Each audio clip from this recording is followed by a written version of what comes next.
And the head man over him hadn't told him nothing like that. In the Bible, it says you are dirty. When you get married the first time, you know if you've been married before and your husband is dead, or you divorced your husband, you know you're not a virgin. But when you are 18 years old or something like that, and you're getting married for the first time, and you are not a virgin, you are dirty. And he told me it wasn't in the Bible. And we had a big laugh over that thing. His wife was sitting over there, and he was sitting here, and we laughed like we didn't have good sense. It's in the Bible, in the Old Testament. Let me ask you, Miss Simms, can I borrow some pictures that you may have of your mother and they're over there on the table. Your grandmother and see them laying down over. Pictures you have of your... I'll let you look at them. Look at what I got around here. Okay, great. I'd like to take a look at them. Here's my daughter here. Just, Okay, Miss Simms, what we're going to do right now is we're just going to be real quiet, just to get some natural noise here in the room, okay? We're going to do that for about a minute or so.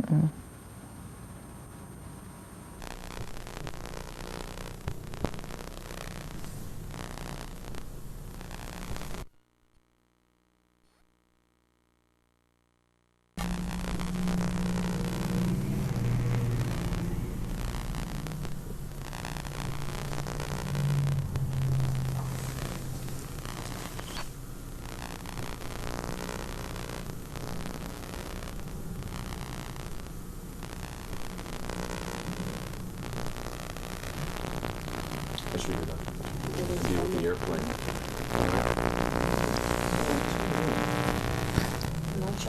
Now that fellow up there, see that picture there? That's my daughter's son, right up there. He's the father of these 3 children. He's the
And you had a lot of interesting things to say.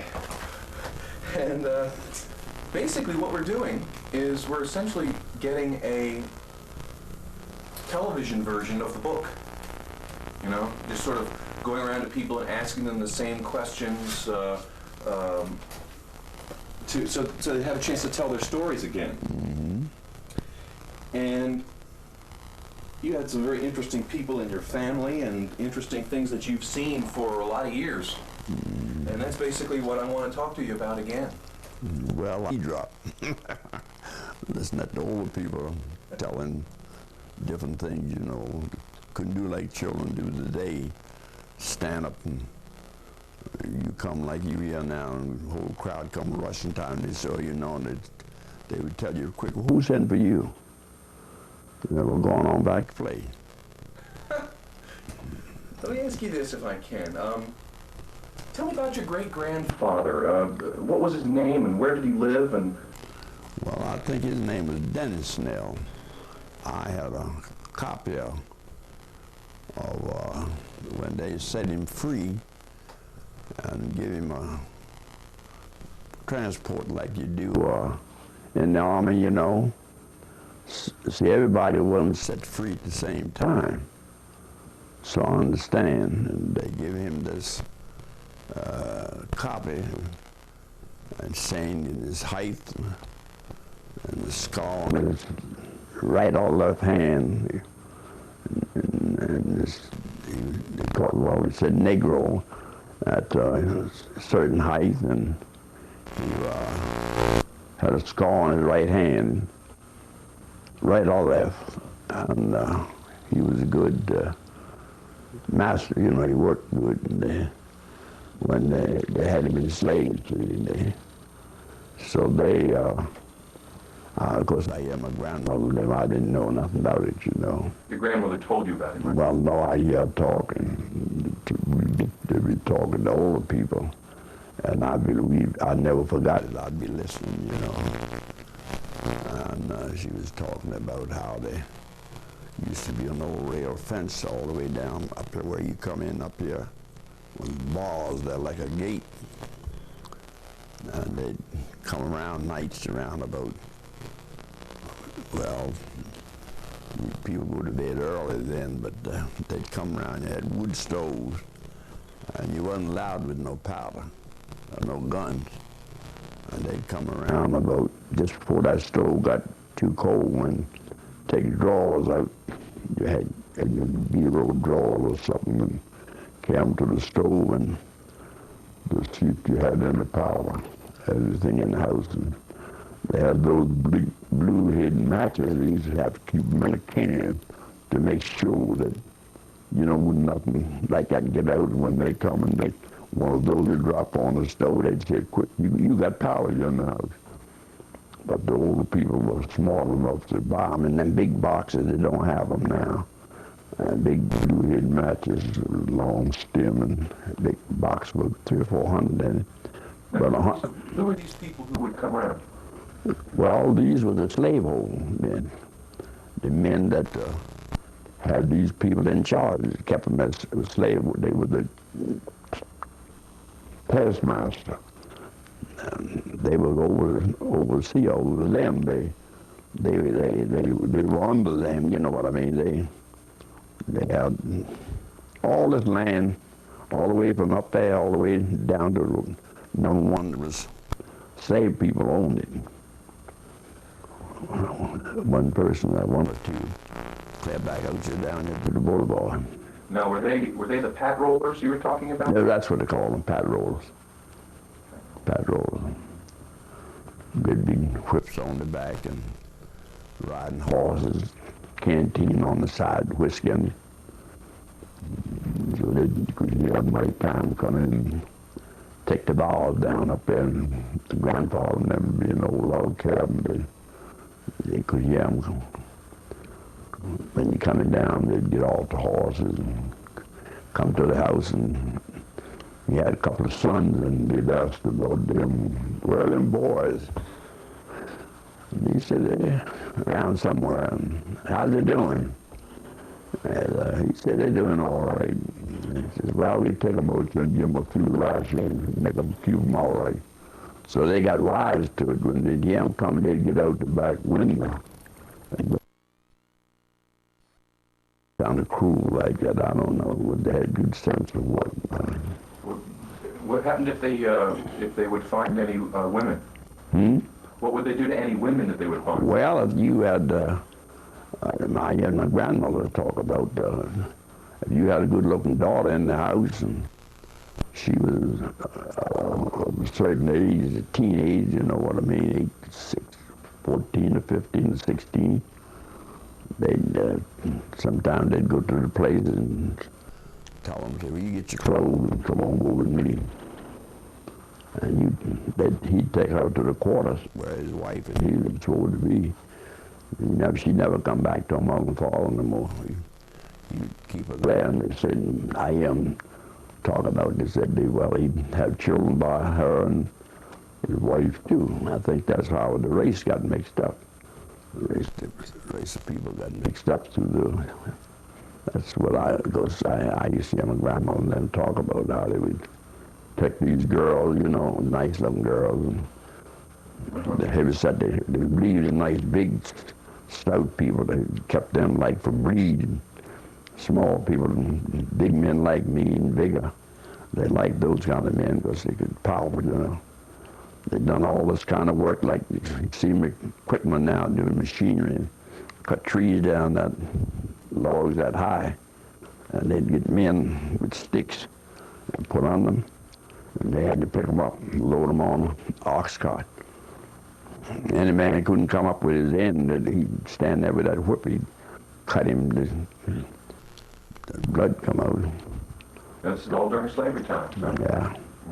Oh, a lot of people buried all in here. Do we know who your great grandfather's master or owner was?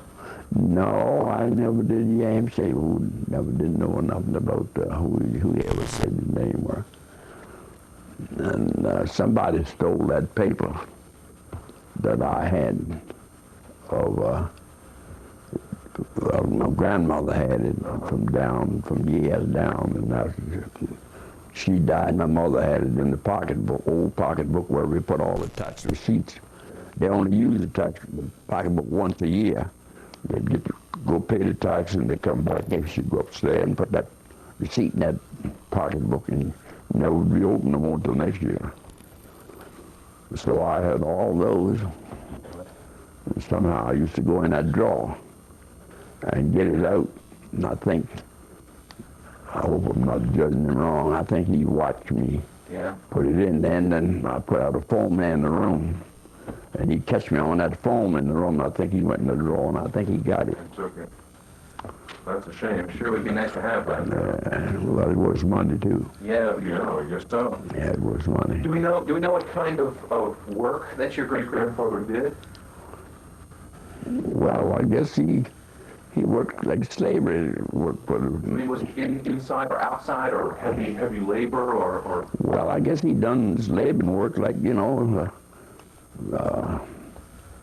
all the kind of work that his taskmaster wanted him to do. Cleaning up land and grubbing up stumps, cutting down trees, and they didn't have power saws and things like they got now. They had to cut it down with axe. Imagine. And after he was freed, what did he do after he was a free man? What kind of work? Well, he farmed out. He done work on a house place. And see, all this was just like that over there.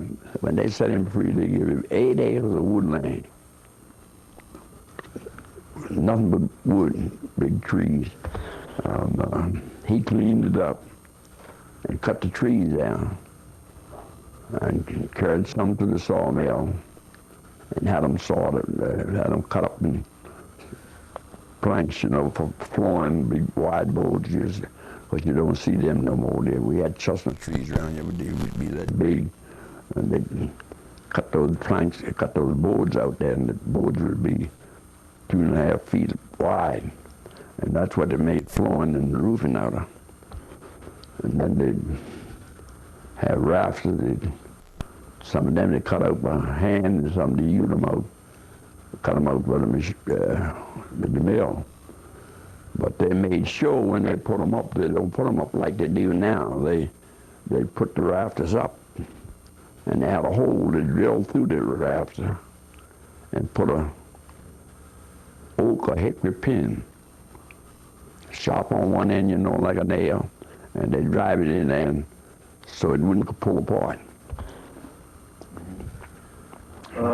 Now, as a matter of fact, I guess the log cabin that you grew up in was built that way, wasn't it? Yeah, that was like that. Mm-hmm. Tell me about that log cabin. Well, they had a shingle roof on it, and boards, and they didn't have the top paper and shingles like we got now. They had wooden shingles, and you could put them on, and we'd be laying in the bed sometimes in snow. It would come through a hole, but it would never leak. time they had a big stone chimney they built on this side. Well, they didn't have no cement at that time. They only had lime and clay. And they used hog hair, the way to kill hog, they say that. And they mix it in with the lime and the clay. And that was what they would, because they didn't do that when they put up the chimney. I think they put the chimney up with lime. And my grandmother and them said they put it up 3 times. Nighttime, where late at night, you get nothing to hold it, you know. It would fall. So the war last, they got it up. But it laid up against the house. It stayed there. The house was the thing was holding it. And it pulled the house in the middle, you know, got a hump in it. Because the chimney was laying on this side, right up against it. So when I got the boys to tear it down, all they had to do was take their feet and push it like that, push the rocks down.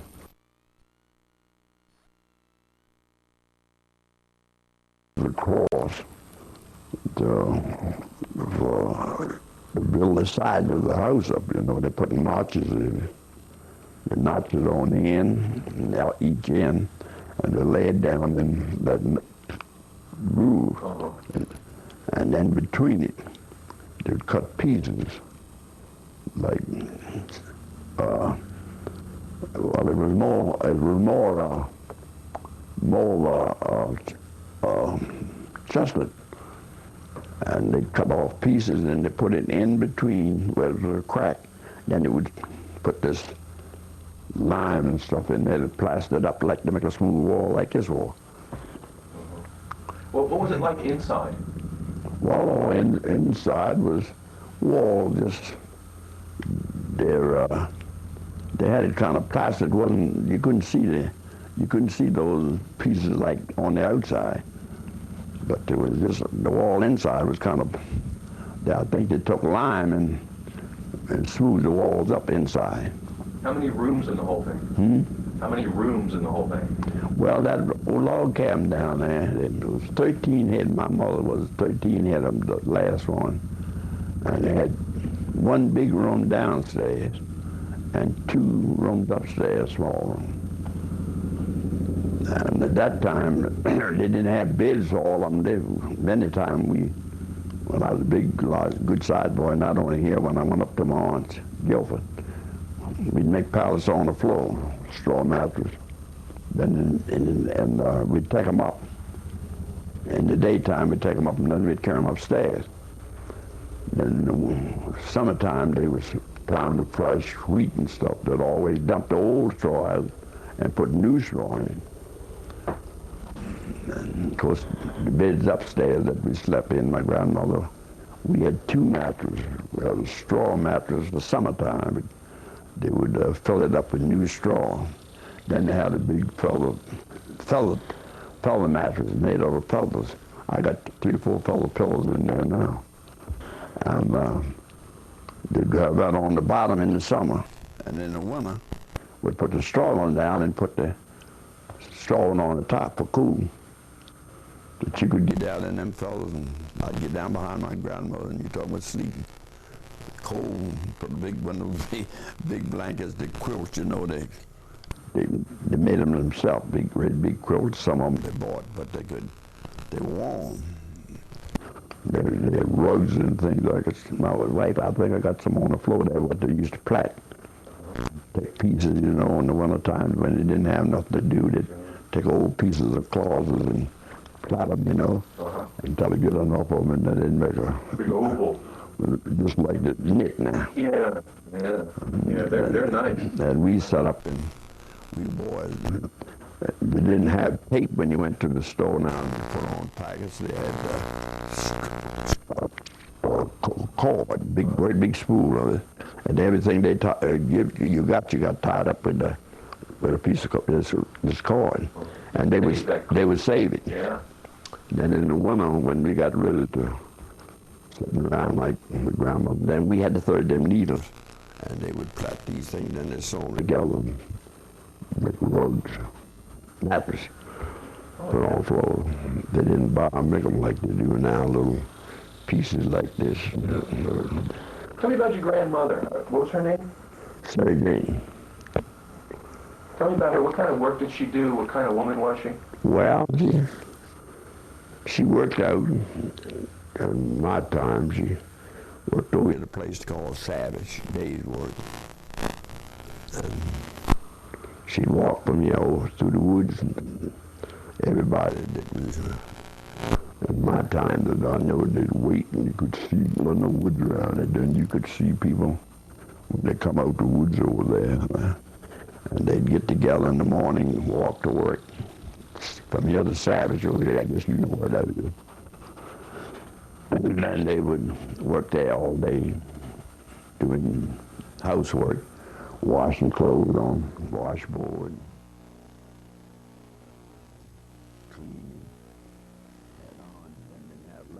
That on to put on the stove, and so I can see my grandmother looking out the window down here now. All the time, think about it.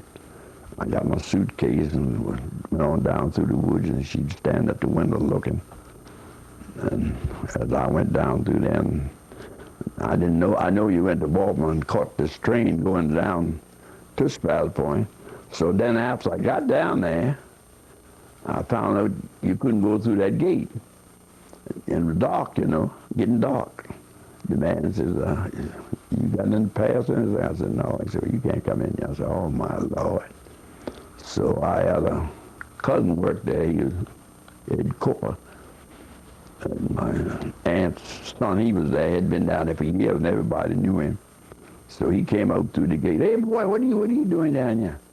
I said, I come down here to see the other boy. I said, but I can't get in. He said, wait till I go to the store. So he went to commissary and come back and said to the man at the gate, he says, he's all right. All right, Cooper. So I was so glad it was getting dark.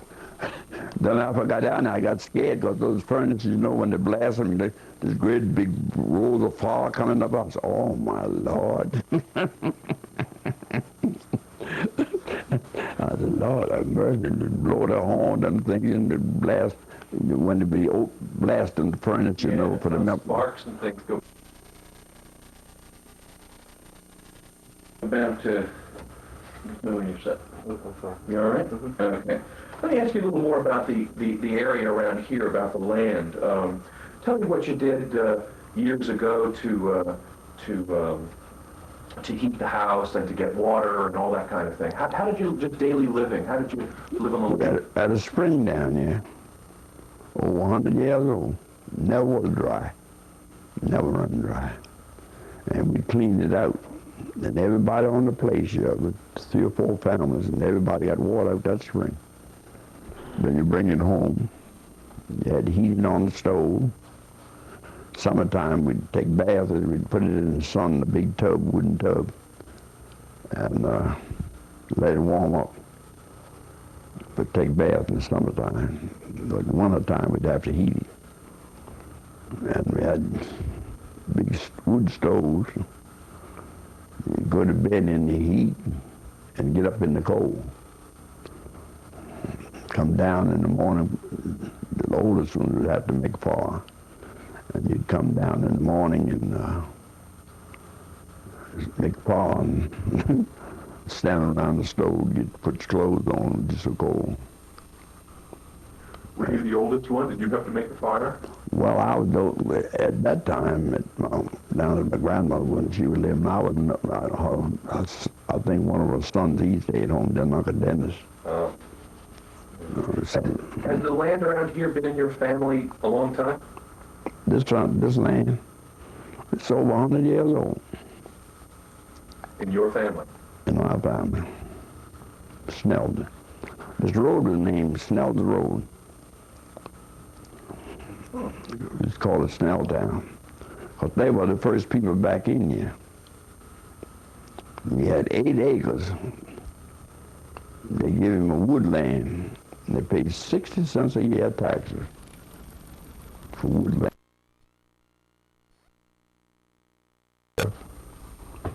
They give his Amzai Snell, I guess that was his son or some kin to him anyway.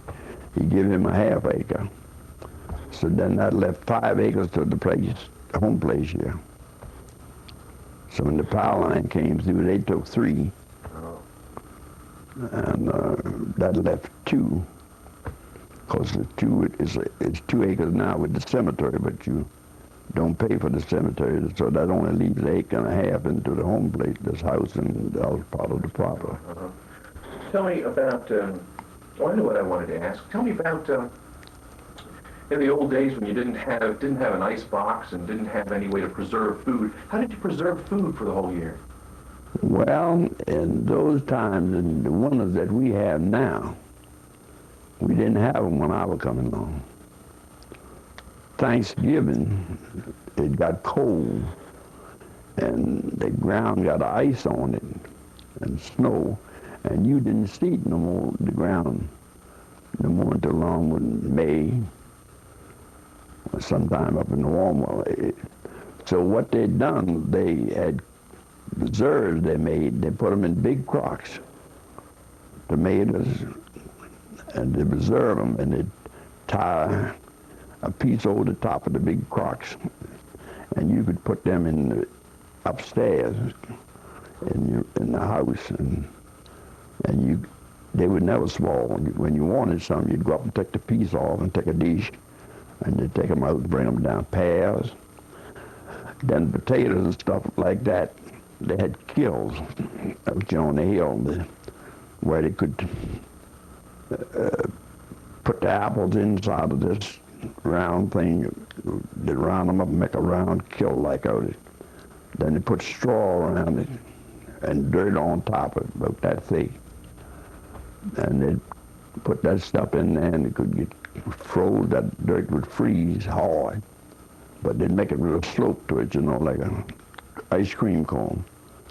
And when they wanted something out of there, they'd go to the side where the sun shines and cut a hole in there, and you run your hand back in there, just as firm as you ever pick them off the tree.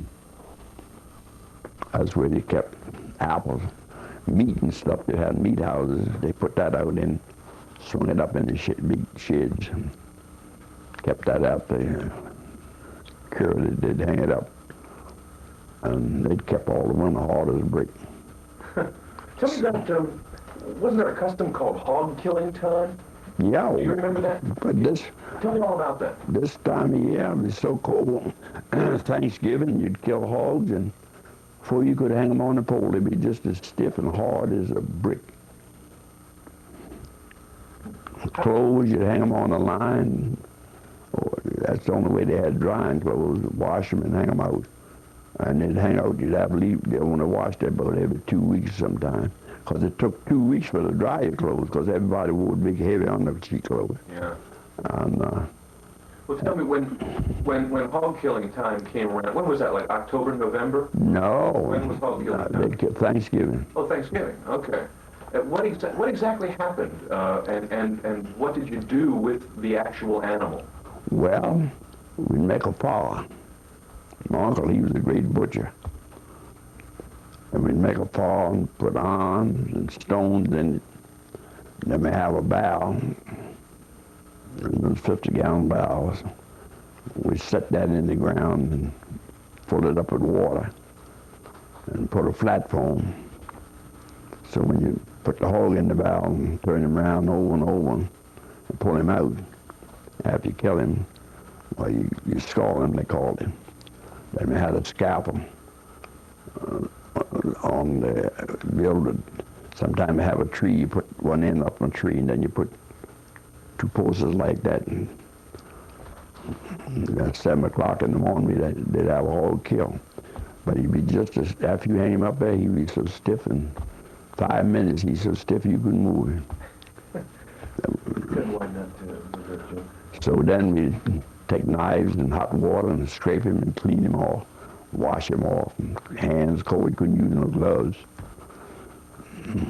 But we used to love to do it. But what kinds of, what would you do with all the parts of the animal? Because my understanding is you pretty much use just about all the parts. Yeah, all 7 to grunt. That was it. stuff that came out of his testament.